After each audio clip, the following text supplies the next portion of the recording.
اعوذ باللہ من الشیطان الرجیم بسم اللہ الرحمن الرحیم رب اشرح لی صدری ویسر لی امری واحلل عقدۃ من لسانی یفقہوا قولی ربی زدنا علما اللہم فقہنا فی الدین۔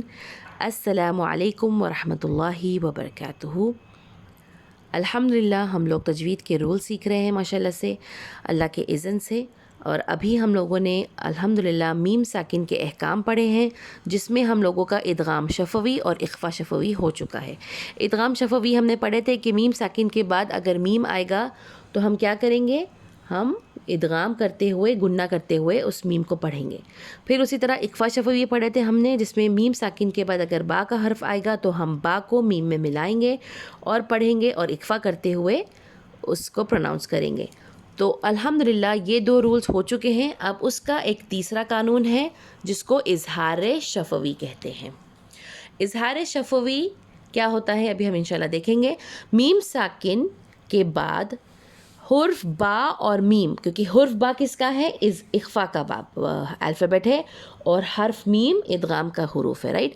تو حرف با اور میم کو چھوڑ کر کوئی بھی اگر حرف تہجی میں سے حرف آئے تو اظہار شفوی ہوگا۔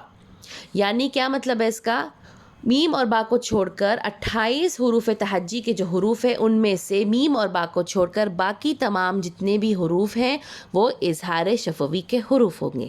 کون سے ہیں، الف یعنی حمزہ، تا، ثا، جیم، ح، خ، دال، ذال، را، زا، سین، شین، صاد، ضاد، طا، ظا، عین، غین، فا، قاف، کیف، لام، نون، ہا، حمزہ اور یا۔ ٹھیک ہے، تو یہ جو باقی کے حروف تہجی کے جو لیٹرز ہیں وہ اظہار شفوی کے حروف کہلاتے ہیں۔ اور اس میں کیا اس کا قانون بنتا ہے، جب بھی میم ساکن کے بعد یہ حرف آئیں گے تو ہم میم کی آواز کو ظاہر کر کے پڑھیں گے، اس میں گننا نہیں کریں گے۔ یعنی میم کی آواز کو نہ تو مرچ کرنا ہے، نہ ناک سے پڑھنا ہے، نہ نیزل ساؤنڈ نکالنی ہے، اور نہ گننا کرنا ہے۔ اس پہ کلیئر اور صاف میم کی آواز سنائی دے گی، تب اظہار شفوی ہوگا۔ مثالوں سے سمجھتے ہیں تاکہ آپ لوگوں کے لیے اور آسانی ہو جائے۔ مثال دیکھیے، پہلی مثال ہے وَيَمْنَعُونَ۔ تو ہم نے کیا دیکھے، میم ساکن کے بعد حرف نون آیا، تو یہاں پر ہم کیسے پڑھیں گے اس کو، وَيَمْنَعُونَ۔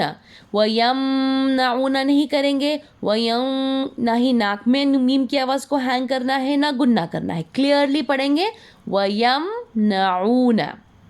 اسی طرح سے ممنون ہے نا، میم ساکن کے بعد کیا آیا، حرف نون آیا، تو ہم میم کی آواز کو کلیئرلی پڑھیں گے، اظہار کریں گے ممنون۔ ٹھیک ہے، اظہار شفوی جیسے ہم کو پتہ ہے نا کہ باقی جو رولز ہوتے ہیں، ایک کلمے میں بھی ہوتا ہے اور 2 کلمے میں بھی ہوتے ہیں۔ یہ ایک کلمے کی مثال تھی، ٹھیک ہے۔ پھر اسی طرح امرن، میم ساکن کے بعد را آیا تو ہم اس کو کلیئرلی پڑھیں گے امرن۔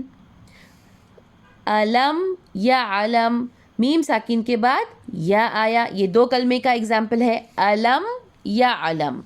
پھر اسی طرح علیہم غیری، علیہم غیری کیا ہوا، میم ساکن کے بعد حرف غین آیا، تو ہم اس میم کی آواز کو ظاہر کر کے پڑھیں گے علیہم غیری۔ لکم دینکم، دیکھو دو ورڈز میں یہ آیا ہے، میم ساکن کے بعد دال آیا تو ہم میم کی آواز کو ظاہر کر کے پڑھیں گے لکم دینکم۔ ہم فیہا، ہم فیہا، میم ساکن کے بعد حرف فا آیا تو میم کی آواز ہم ظاہر کر کے پڑھیں گے ہم فیہا۔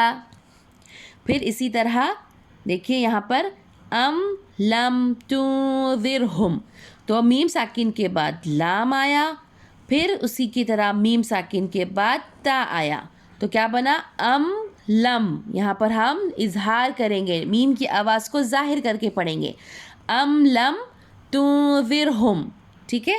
پھر اسی طرح اور ایک مثال دیکھتے ہیں فہم غافلون، دیکھیں گے میم ساکن کے بعد غین آیا, فہم غافلون.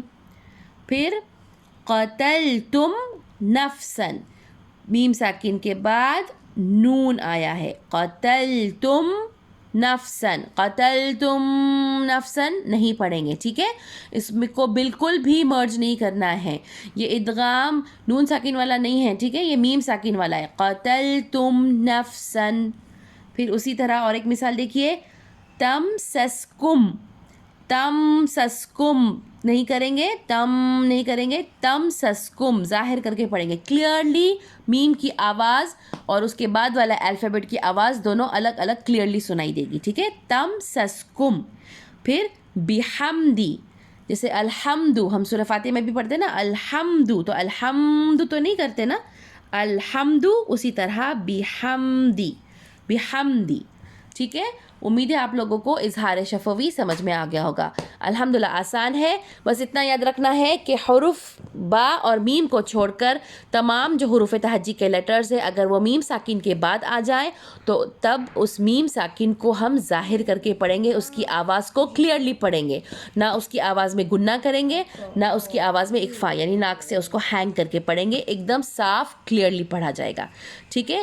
الحمدللہ یہ تھے میم ساکن کے احکام, جس میں ہم نے ادغام شفوی, اخفا شفوی اور جو تیسرا تھا وہ اظہار شفوی آج ہم نے دیکھ لیے ہیں. الحمدللہ اللہ تعالیٰ آپ سب کی بہت مدد کرے اس قرآن کو سیکھنے, سمجھنے اور اس کو صحیح ترتیل اور صحیح تجوید کے ساتھ پڑھنے والا بنائے, آمین یا رب العالمین. جزاک اللہ خیراً کثیراً. السلام علیکم ورحمۃ اللہ وبرکاتہ.